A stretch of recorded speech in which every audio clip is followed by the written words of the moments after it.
everyone, and welcome to this week's episode of EBC Sports International. I'm your host, Rita Sese, from the city that is still the NBA champions at this moment, Toronto, Canada. Thank you for joining us this week. We hope you're staying safe and doing your part during these interesting times. So we have a lot to talk about this week, and I'm sure my panelists are eager to get started. So here are my fellow sports fans joining me. From Seattle, Washington, we have Michael Hudson. What's up, everybody? Blessed to be here. And Zarita, I loved how you snuck in that little NBA champions thing for the Raptors. Love it. I can't say it much longer. Like in a week, I know it's going to be crowned, so we gotta milk it. From Alexandria, Virginia, we have EJ Gonzalez. Hey, and let me sneak in this that the Washington Nationals are still the World Series champions of the world. Oh, everyone's getting in their last jab. From Quezon City, Philippines, we have Ben Bernaldez. It's nice to see you, Ben. Hi, everyone. Good to be back and staying safe. And I hope we get into the discussion today.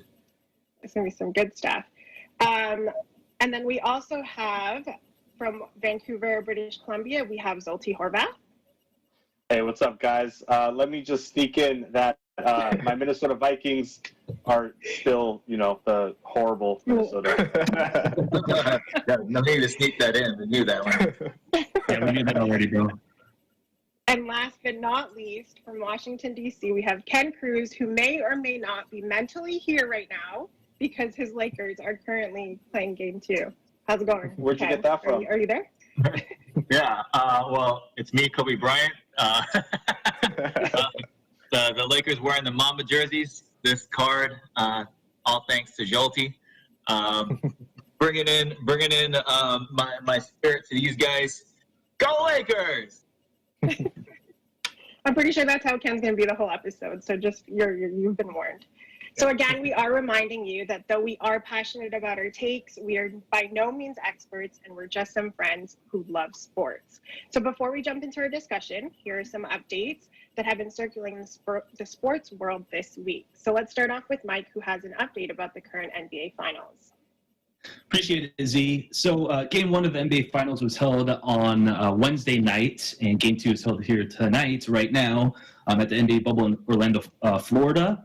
So the Los Angeles Lakers, led by LeBron James and Anthony Davis, took on Jimmy Butler and the Miami Heat, where many predict the Lakers to win this series pretty easily. Well, the predictors were proved right after, as the Lakers easily took Game 1 in the best-of-7 series, 116-98. Anthony Davis led all the scores with 34 points and 9 rebounds, and LeBron almost notched a triple-double with 25 points, 13 rebounds, and 9 assists.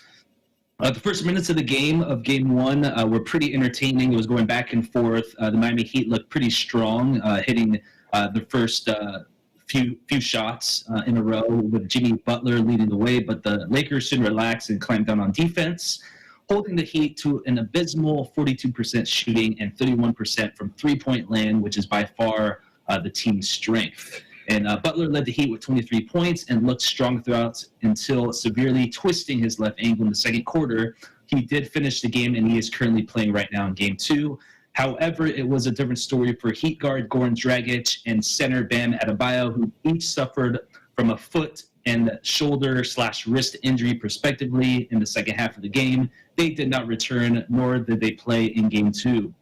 There is no timetable for the injured players' return, but it is safe to say that the Heat have a lot of adjusting to do if they want to hang with the Lakers in this series. Right now, they are down 66-51 in the second quarter of Game 2. Back to you, Z. Thanks, Mike. So speaking of the NBA, for some coaching updates, one of the vacancies that we've talked about on the show was actually filled this week. So just a couple of days after the Clippers' exit and the firing of head coach Doc Rivers, it was reported that the Philadelphia 76ers were hot on his heels, and it was confirmed this week that the two sides actually came to a 5-year deal. So despite all the talent within the Clippers organization, they came up short in this season's playoffs, being eliminated by, of course, the Denver Nuggets in the second round of the playoffs. So fans of the sport know that usually it's the coaches that will get the boot first. And this season, it was the prime example as we saw 5 different teams move on from their head coach. As for Doc Rivers, he will have his hands full with his new team as the 76ers are in the midst of finding their identity in this ever-evolving league. And then lastly, we have some news about 2 worlds coming together in support of a greater cause, and EJ has the update for us. Thanks, Rita. Philippine senator and world-renowned boxer Manny Pac-Man Pacquiao and UFC superstar Conor McGregor could be seen in the ring boxing it out as early as January of 2021. Both parties are said to be in serious talks in making this fight happen. Last week, Conor McGregor went out on Twitter and said, quote, "I'm boxing Manny Pacquiao in the Middle East." This announcement comes after just 3 months ago, McGregor announced his retirement from fighting. Jake Hoson, Pacquiao's assistant, made a statement saying, "For the sake of all the Filipino COVID-19 victims, Senator Manny Pacquiao will be fighting UFC superstar Conor McGregor next year." He added that huge portions of the proceeds from this fight will be used to aid countrymen who were affected by COVID-19. The last time McGregor went into the boxing ring was in August 2017, which resulted in a loss to boxing legend Floyd Mayweather by TKO in 10 rounds. Manny Pacquiao, on the other hand, is the current welterweight super champion of the world and is coming off a victory versus Keith Thurman back in July 2019, a fight he won where he was 41 years of age. McGregor's party said that after this fight, Conor will make a return to the UFC, making this the 3rd time to come out of retirement. The deal isn't officially done yet, but without a doubt, this fight is bound to yield a big payday for Pacquiao and COVID-19 victims in the Philippines. Back to you, Zarita. Thanks, EJ. So I'm pretty sure a lot of eyes will be on that match for sure if it does go through. So before we get into our topics, we'll take a quick break and we'll be right back.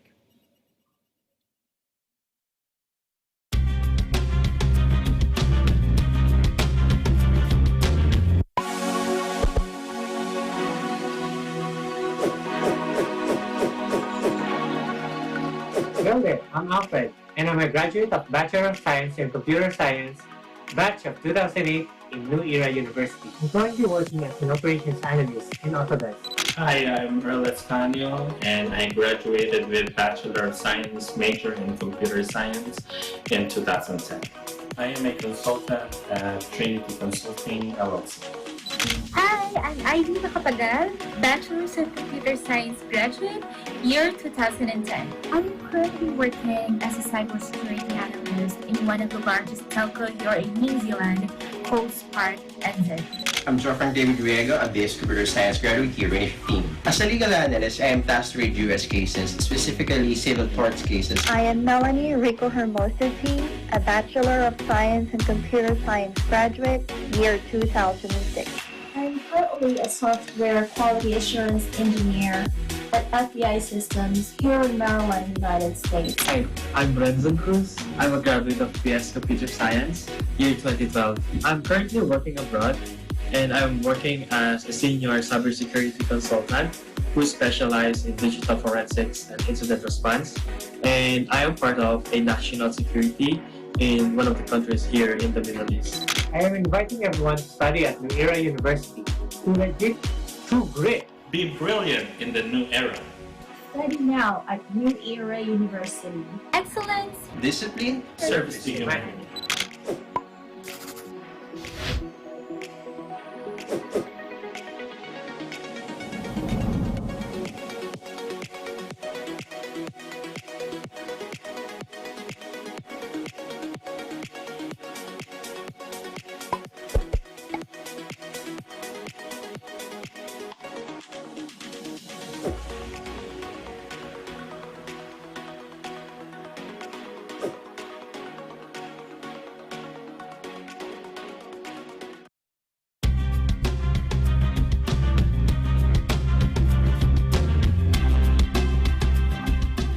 Welcome back, everyone. You're watching EBC Sports International. Thanks for sticking with us.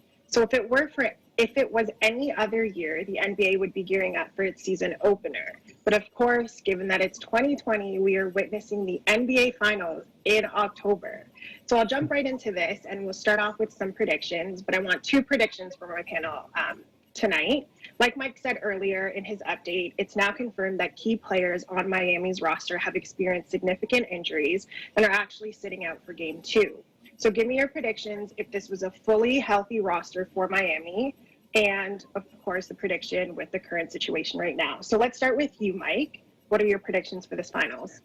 My prediction for the finals has drastically changed since last Friday, since EJ and I both had the Heat in 6. Obviously, we did not anticipate the things that were going to happen. Did not anticipate that the Lakers would shoot 60-something% from 3 in Game 1. But aside from that, to answer your question, Z, I would say that the prediction, I would say right now, Lakers, man. I mean, they by far have the size, they have the defense. I feel like they just want it more, and they have the best player in the world. So Lakers win Game 2. So is it Lakers in 4? If it depends. For me, I want to give Miami 1 game just because of the respect I have for them. So I'll say 5. But I wouldn't be surprised if they swept. So Ben, for you, I know you're a big LeBron fan. So what's your prediction? Well, as we can see, the Lakers made a concerted effort to attack the Heat efficiently on offense and wound out having a great shooting in Game 1. And that's a big blowout win versus Heat. Lakers shot 15 of 38 from the three-point line as 10 different players knocked down a shot from beyond the arc. While Miami faces a tough fight on Game 2 as Goran Dragic have foot injury and Bam Adebayo with shoulder injury. Well, there's some.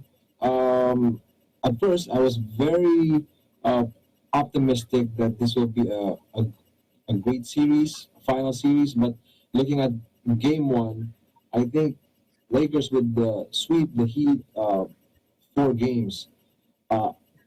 Like Mike said, we can give Heat 1 win, but I think with the way Lakers are playing and with a full stack of support players and full of talent versus the Heat with some injuries, and also as we can see, there's a lot of talent compared to the Heat. So I think definitely the Lakers would get 4 games straight in the series, and I hope Heat would win 1 game in the series. No, for sure. I personally think it might go that way too. So, EJ, what's your prediction? Do you think Miami can pull it off? And if they do, what has to happen for them to actually win at least 1? Stay strong, EJ. Come on. Right, I know, man. I mean, Stay objective, bro. Stay objective. Yeah, right. I was able to persuade Mike to switch his pick last week. With the Heat in 6, and if they were healthy, I would stick to that. Just yesterday, the Game 1, the Lakers were on fire from deep, and that's not their strong suit. They made shots early, and that gave them momentum to carry them on. Game was over by the 3rd quarter, really. But as much as it pains me to say this, I think it's time to bring out those broomsticks, guys. bring out the Walis. Shoot, man. I mean, that's what I'm saying, man. It was a great run for the Miami Heat, but I mean, look, your best player in Bam Adebayo out. Dragic, who runs that point, that pick and roll effectively with Bam, is also out. And then, as we mentioned earlier, Jimmy Butler isn't 100% either. Man, I mean, I don't know if you guys, I'm pretty sure a lot of us, we've rolled our ankles before in games, and that doesn't go away in just 2 days, right? So I don't think, I'm pretty sure that's bothering him tonight. Even if he doesn't say that it is. But, I think the NBA Finals has just been literally gift wrapped and handed to the Lakers. All right, Ken. I see you. I see you just waiting to say your piece. So let's hear it. Give it to us. All right, well, here's some stats, guys. So Lakers are actually 54-0 this season. Crazy stat. 54-0 this season when leading after the third quarter, right? So I don't see a game, even with the Heat at a full roster, where they were going to be not leading after the third quarter, just because they're just too big. I mean, the starting center of the Heat, when all healthy, is Bam Adebayo at 5'9". I mean, 6, not 5'9". It's at 6'9", right? Right. At 6'9". You know who's the same height as their starting center? The Lakers' starting point guard, pretty much, at LeBron James, 6'9" also. Extra 15 pounds, though. You know, they just don't have the height. And Kelly Olynyk and Myers Leonard, those guys, I mean, in lack of better words, you know, they're scrubs compared to AD and Dwight. You know, they're on the level of JaVale McGee, right? So they just don't have the height. They don't have the strength. And especially, what was Bam thinking, slamming his shoulder into a brick wall that is Dwight Howard? Like, that makes no sense to me. Physical player. He already had a shoulder a shoulder brace already. So obviously it was hurt from the last series, and it had a messed up wrist from that block on Tatum. And you're going to be like, all right, I think the best move is for me to dip my shoulder into the guy with the widest shoulders in the NBA.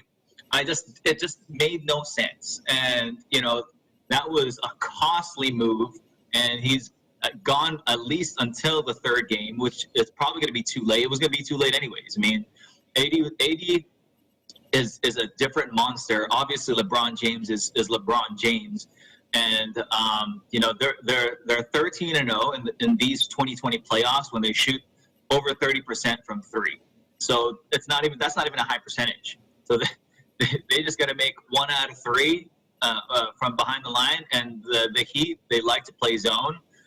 So they're going to have all the chances that they want to hoist up. They just got to make 1 out of 3, and they're locked in. Plus, Goran Dragic being out, come on, man! Like, as a hardcore LA fan, I wanted the best series possible, which is everyone healthy.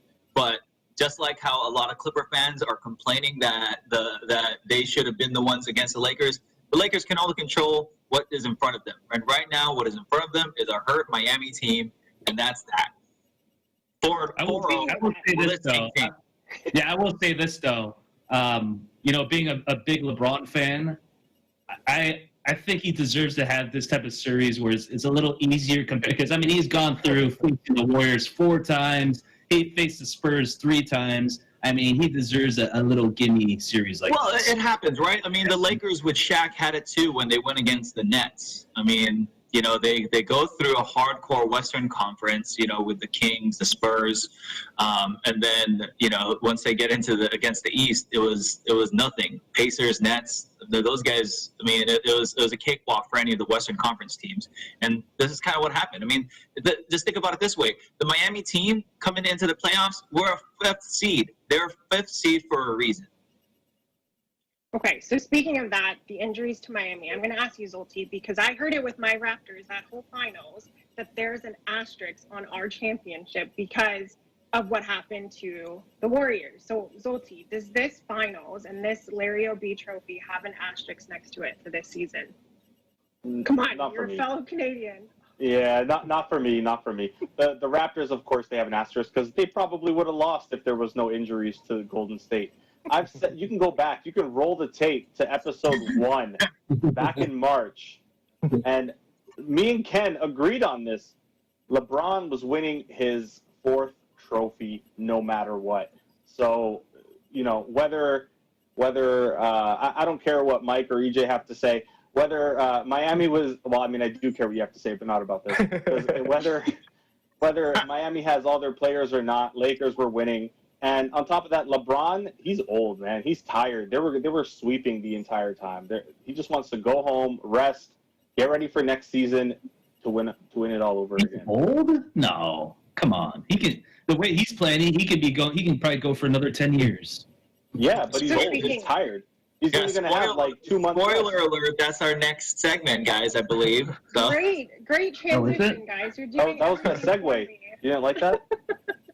So another question that a lot of people have on their mind is this the last NBA Finals that LeBron has left in him, or are we going to see him again battle for a ring? So I'll start with you, Ben. Do you think LeBron has a couple more rings left in him? If so, how many? Let's put a number on it. I think he still has, 3 to 4 years more. But if come next year, I think it's going to be different. If the pandemic is done and we're back to regular season and more teams have been rebuilt and some changes in the roster, and it's going to be tough for him to get another championship. But I'm sure this will be another ring for him. But and also I'm going to give him another 3 to 4 years of playing, probably getting two more championship under his belt. But it's going to be tough for him. As Zolti said, he's aging, he's old, but we'll see if he can still compete with the younger guys. No, for sure. So EJ, what do you think? How many more years, and is this team going to stick together? Is he going to do it with the Lakers again? Yeah, well, I mean, so we're talking about LeBron. This is a guy who continuously works on his strength. I mean, he feels sick if he doesn't work out, right? So, I mean, like, this guy has developed his skill. He pays close attention to his health, and he developed his skill at being a consistent jump shooter, a formidable three-point shooter. In fact, second all-time in three-pointers made in NBA Finals history. So, I mean, the greatest players, they learn to change and adapt their game for longevity, and this guy has done it. If he stays with AD, which I'm pretty sure they're not going to want to break that up, and that's going to be the core for the Lakers, I could see exactly what Ben was talking about, 3 or 4 more years of LeBron at his peak before we start seeing a decline. I think that he would be able to make it to the finals a couple more times, definitely, because as long as he's healthy and he has Anthony Davis and a supporting cast, any supporting cast who could shoot to spread the floor for him, then longevity in his career is definitely there. No, for sure. Ken, what do you think? How many more does LeBron have? Well, let's throw some stats at you like I did last time, right? So, as you guys know, LeBron this year has the most assists per game in his career at 10.2, right? He's still at 25.3 points per game, 7.8 rebounds, and he's also averaging the lowest amount of minutes per game at 34.6, right? So he's getting well rested. And so on top of that, he's also averaging the most attempts and makes of 3 points. So averaging 2.2 makes at 6.3 attempts per game. So those stats are conducive of stretching out his career. I think he has at least 5 more years. The dude lost a step, absolutely, but he's still more athletic than 99% of the league. I mean, like, did you see that off the backboard dunk from at the end of the first quarter, at the end of the first half, game 1? Dude was disgusting. It's just like that's a dunk. That's a dunk show dunk. A warm-up dunk, it looked like, for him. Yeah, it makes no question. So, like, the question is what is he playing for? Does he want to be the main option, right? Is he willing to be a role player? I mean, on a championship team to continue collecting his rings. Kobe wasn't willing to do that. Michael Jordan somewhat wasn't willing to do that. The Jason Kidd did, right? Like, he adjusted his game to shoot threes. And, he was a great passer. And so if LeBron, goes in that route, he could play not just a dominant 5, but he can play, another, I don't know, look at this guy. The guy spends $1 million per off season. So, if he continues to stay healthy, which it looks like he will, he could probably play with his son in a few years. And they can be a father-son duo wherever they want. That would be sick. That would be interesting. That'll be interesting for sure. Well, like they always say, age is but a number, and it's clear that LeBron James continues to defy the rules of aging. So who knows what he's able to do a couple years from now. So don't go anywhere. We'll be right back after a quick break.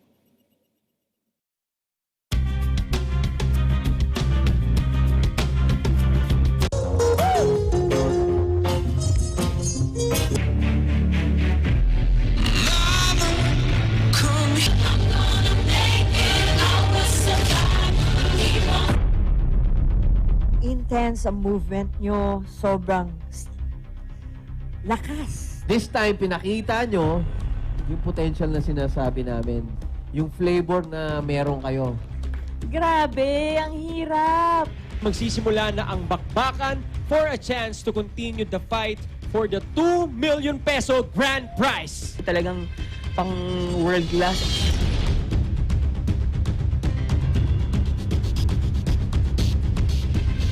Tagisan ng Galing Part 2 is co-presented by Cooper, an expert in air conditioning and electromechanical, also engaged in structural, electrical, fire protection, plumbing, and sanitary services. Cooper, your ultimate MEPS and air conditioning solutions. Unlad Incorporated International, fight against global poverty. Canrib Corporation, your ventilation and air conditioning specialist. Our sponsors, BDO, we find ways. JRC Industrial Sales, RS Square Variables Incorporated, your trusted UPS supplier and UPS maintenance provider in Luzon, Visayas, and Mindanao. Chris Rack Enterprises, Victory Carpentry, DOP Asiatic Pest Control Services, and AUB, Aspire for the Future, in partnership with New Era University ETAP, Expanded Tertiary Education, Equivalency and Accreditation Program. Embrace Cafe, we embrace differently abled persons.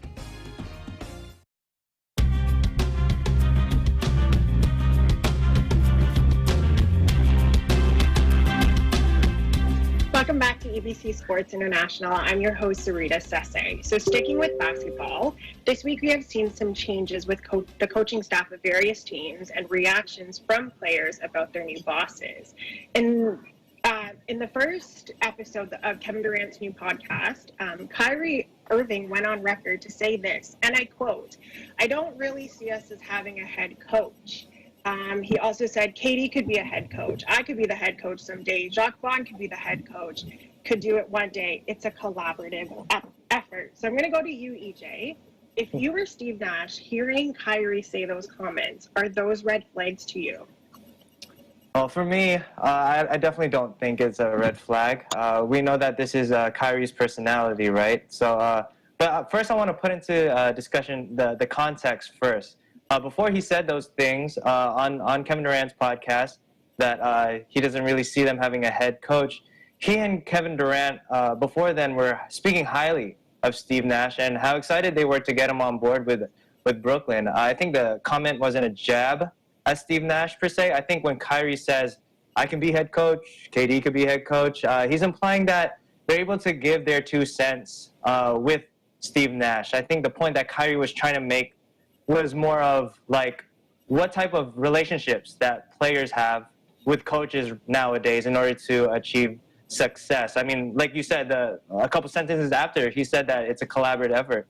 And that's really the case. I mean, if all teams have coaches, all teams have players, but at the end of the day, it's the players on the floor that are producing, right? For a prime example, Western Conference Finals, Game 2, AD hits the game winner, and they said point blank after the game, he said, yeah, that wasn't the play that the coach drew up, right? But he wasn't throwing a jab at their head coach of Frank Vogel. He doesn't discredit I don't think it was a discredit to anything that the coaches do, but it just proves that the players are the ones that really take the game into their own hands when they're out there on the floor.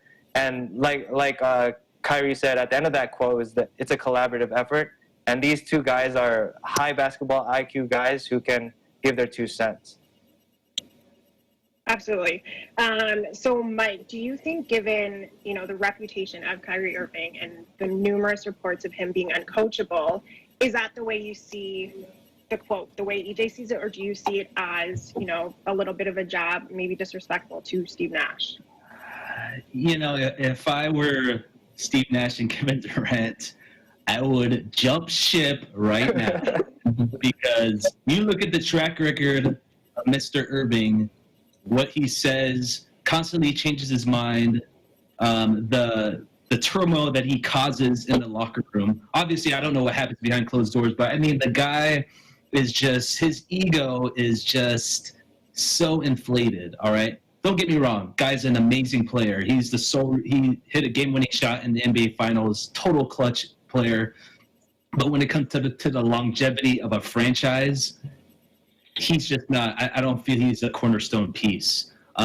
He's been getting hurt a lot these past 3 years, coupled with the fact that he just is not a dependable player. I don't see him as a leader for a team. So I think comments like this is, I don't agree with that. I think if you have respect for someone such as Steve Nash, who has accomplished so much and who's won 2 MVPs and who's going to be the head coach, I just don't think you say something like that. I do understand what EJ was saying about, players at the end of the day play.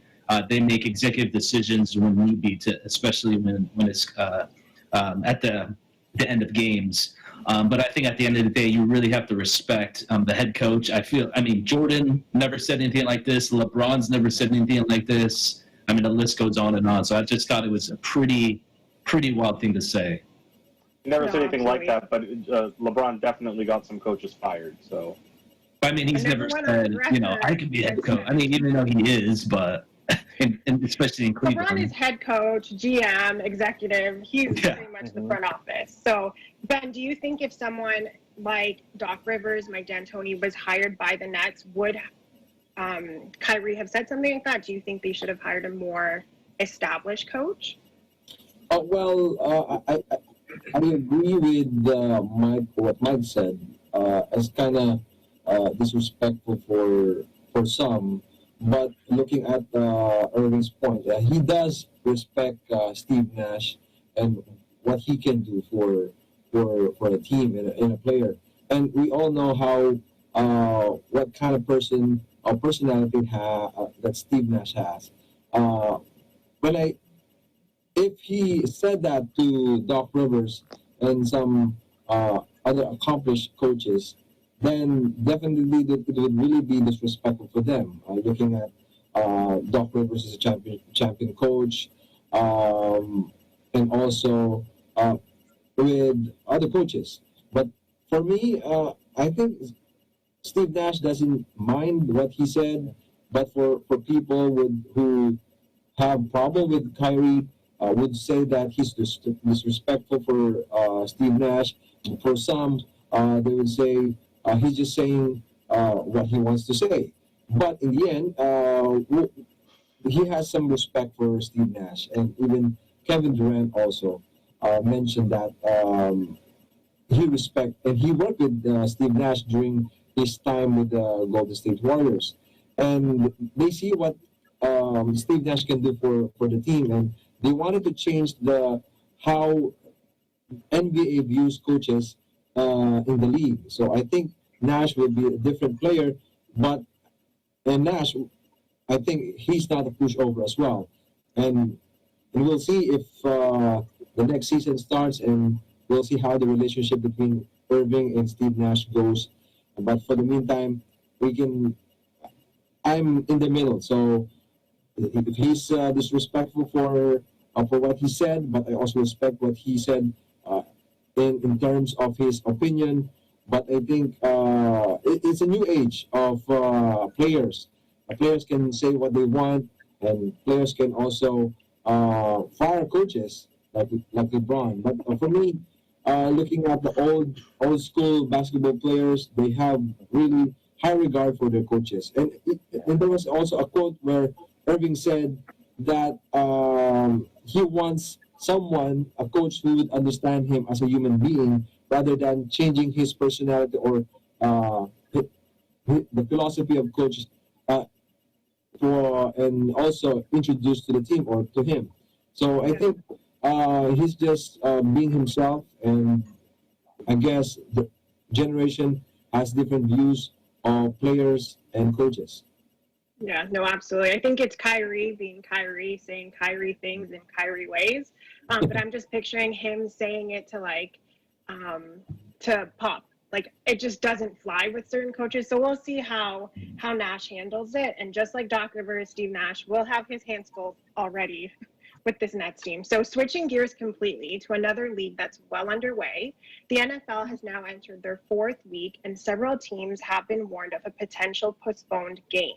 The Titans, the Steelers, Vikings, and Texans were told that they may have to put off Sunday's game, with the league looking at different options to make up for lost time. So keep in mind, with the nature of the NFL schedule, there is some wiggle room when it comes to moving games. So let me ask you, Zolti, could the NFL have done anything different to prevent this, or was this inevitable?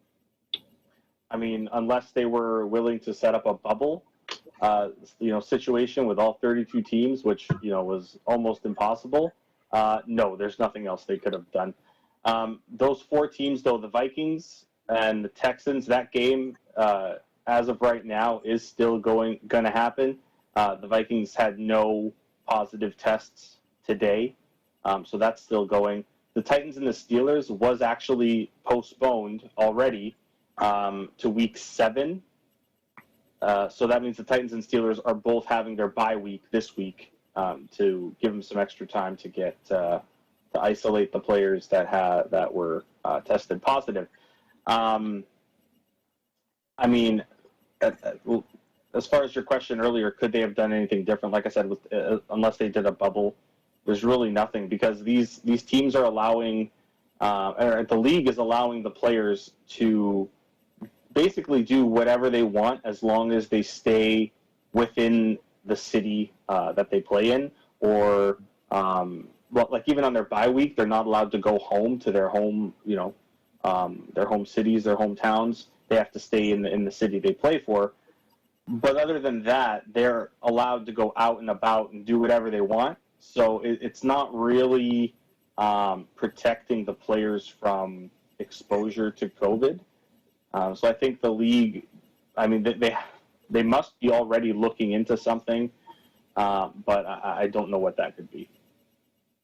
So EJ, with many cities all over the States and even in Canada here, we're entering a second phase of COVID. What would you recommend to the NFL for their postseason? I'd say to wear a mask. Sorry. I mean, what else can they really do, right? I mean, a lot of them, Jolty was saying that they're free to do whatever they want. I mean, how can you contain that, right? I mean, they test the players, obviously, and that's how they got the positive results, and had to postpone games. Like you said earlier, there is wiggle room, though, with the bye weeks. So I think with NFL, it's a little bit easier to reschedule games, especially since they only play once a week anyway. They can move it to any other day of that week. And the good thing with that bye week type style, that gives them that it gives them a cushion to be able to isolate for a past like around 10 days, right? Which is the CDC guideline of when someone tests positive. So, yeah, I mean, they honestly, if they are free to go wherever they want, they gotta be wearing masks, man. That's the only way. Because President Trump will tell you something else. Can attest you should wear a mask. Right. Really quickly, Mike, do you think the bubble for postseason only would be effective? Would it work? I know before we've talked about it not working for the entire league, but for postseason, is this something that they should do? Oh, absolutely. I think the NBA just proved that it works. I mean, having 0 positive cases within the last 3 or 4 months, which is absolutely incredible. So I think, yeah, I mean, NFL should do it. Obviously, it would be a lot more moving parts. The logistics would be a lot more cumbersome to overcome. But I mean, like what EJ was saying, I mean, what other choice can they have besides put it on the mask while they play? You know. No, absolutely. So before we continue on with some more NFL talk, we're going to go to a quick break. Don't go anywhere.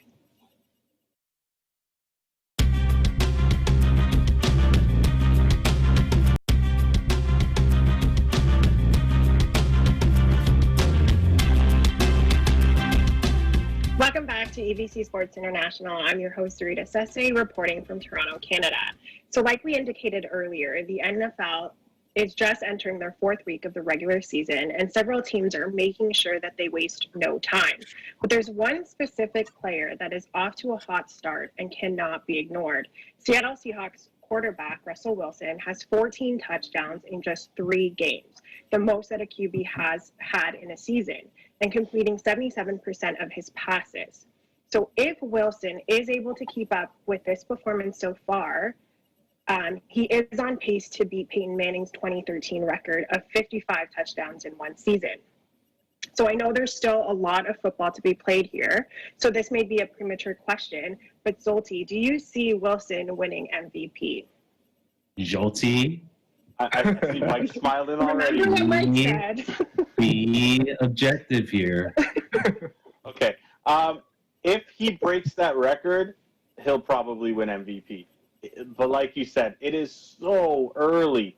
You have to look at other players in the league that are having, just as good of performances in these last 3 games as Russell Wilson. Josh Allen, quarterback of the Buffalo Bills, has more passing yards than Russell Wilson and only 2 fewer touchdowns. Granted, 2 of those touchdowns are rushing touchdowns, but Russell Wilson doesn't have any. And he's only... Yeah, exactly. And then you got to go on the defensive side with Aldon Smith, who hasn't played football in over 2 years because of some legal troubles. This dude had 3 sacks on Mr. Early MVP Russell Wilson last week. And I didn't know Russell fought for himself. Yeah, that's true. And he's on track. Keep throwing those facts, Jolty. We need more facts. I got you. Aldon Smith is on track to break the sack record this year if he keeps it up. Mike, is he your MVP? Be objective, Mike. It's my At the bits just to answer this question. So, Mike, you'll have your Ken moment right now. Thank you so much. Thank you so much, everyone. So, I wanted to wear my Russell jersey tonight, but couldn't. It's okay. It's in the laundry. It's dirty. I'll be wearing it some way. But I'm looking at the schedule here. Let me rattle off some facts of my own, guys. So we have the Miami Dolphins this Sunday. Ha ha. The Minnesota Vikings the next week. Ha ha. Arizona Cardinals, the 49ers, the Bills, the Rams, Cardinals. Dude, he is going to throw at least 4 touchdowns in every game. Are you guys willing to if whoever's team loses, you guys got to wear the opposite team jersey or what? What's going on here? Ooh, that's fine with me. Minnesota game, we can bet on that. Jolty, the Minnesota game. Like this is an unfair bet because the Vikings. Hey, let me just say for a second.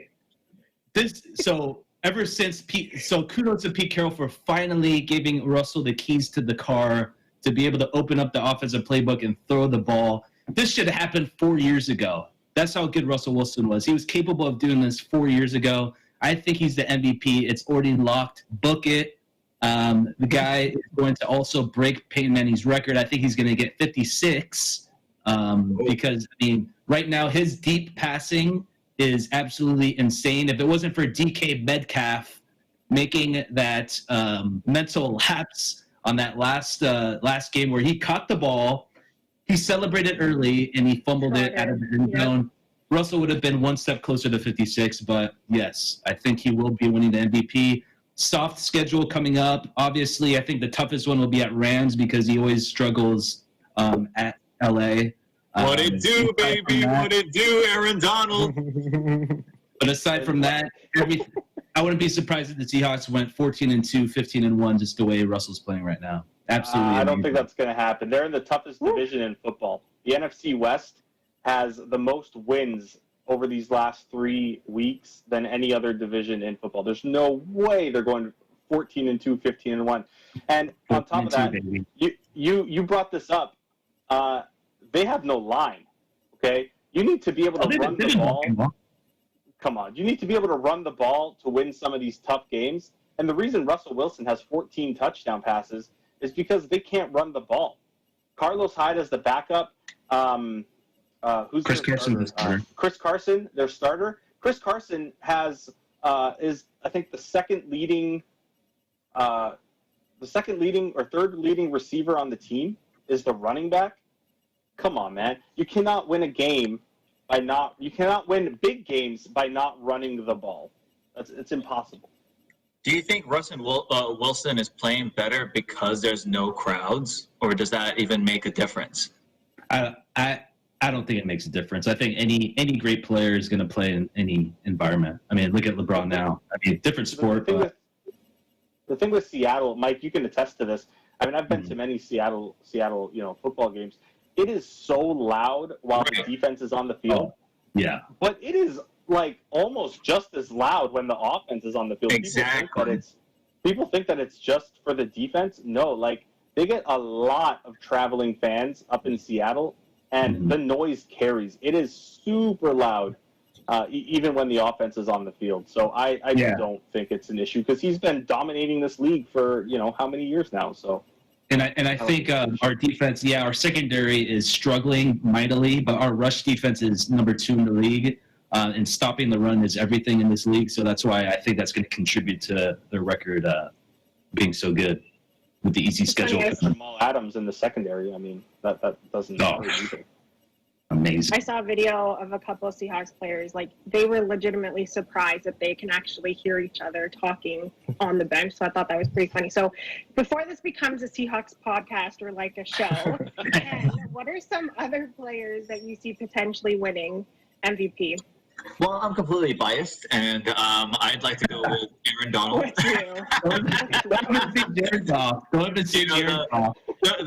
The first defensive player since Lawrence Taylor. It's highly unlikely. I don't think Jared Goff has a chance with all these guys. There's like 7-8 guys ahead of him on the MVP line, maybe even 10 guys ahead of him on this MVP line. I honestly feel right now it's all about narratives, right? I mean, right now it's Russell Wilson's to lose, unfortunately. As much as I hate saying those words, yes, like I hate lime green. Like it's disgusting to see. And the fact that Russell Wilson is wasting his prime years, just like how Mike Trout is wasting his prime years in Los Angeles Angels. This is what he's doing in Seattle. Get out of there. Go to prime real estate in LA. Let's do a bet right now. What's the Seahawks against the Rams on? Let's see, the November 15th. Seahawks. Okay. LA. All right. If I don't have any Seattle gear, but I will wear lime green. A lime green shirt. I will wear a lime green, and you will wear blue, more yellow than blue on that show. Yeah. Maybe even a yellow hat. Like, I would love that. Sounds good. I'll try and find something. Yeah, I'll try and find something. I don't have anything lime green, but maybe I'll have to buy it, man. You're gonna have to buy some. I'll squirt some lime on my eyes. How about that? That might be. So, Zolty, just a general question. I know it's only been 4 weeks, but any disappointments, any surprises so far? I mean, it's got to be my Vikings. not trying to be biased, but oh my good disappointment. Like Kirk Cousins, when they first signed him. Surprisingly disappointing. Surprisingly disappointing. Honestly, I had the way he ended last season. Going to the playoffs, like he had such a strong performance in the playoffs and over the last like 5-6 games of the season. We were coming into this season, and I was like, okay, I have hope. We're gonna, be on top of the NFC North. And I think not this past week, but the week before, he had less than 100 yards passing in the entire game. Oh. NFL quarterback. You like that? You like that, Jolty? I don't like that. I don't like that. Johnny Manziel throwing it back to his Washington football team days. There's one of those prime cases where he's happy that he's made so much money that it's just like, I don't need it. Zolty, you look like you're so stressed you're losing some weight, man. I think you shouldn't think about the Minnesota Vikings too much, bro. I'm losing weight. I'm losing hair. These Vikings are They're stressing you out. Oh man. No, but so it's no doubt. Sorry, go ahead. Go ahead, Zolty. No, finish your thought.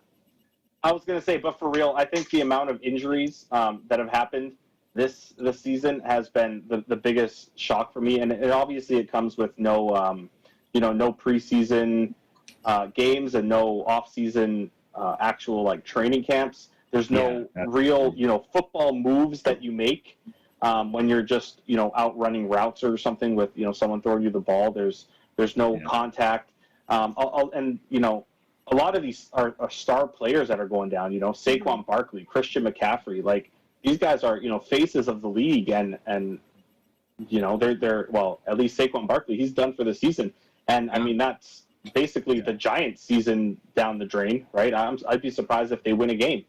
My biggest question mark of this season, not as far as players, but as far as how it was organized, is why are there 17 regular season games? That makes no 16. sense. 60. Well, I mean, even so, why is it a full season? Why is owners want to make money. Why didn't they go owners to want to make money? Yeah, I mean, absolutely, right? That's literally the only way, the only reason. But it's like, if they really were about quote unquote safety, that not just from COVID, but for their players, right? It makes no sense to me, right? That you don't have proper camps lengthwise, and then two, you don't have no preseason. You get straight into game one, and then you have your full 16 games. It's insanity to think that this was going to end up well.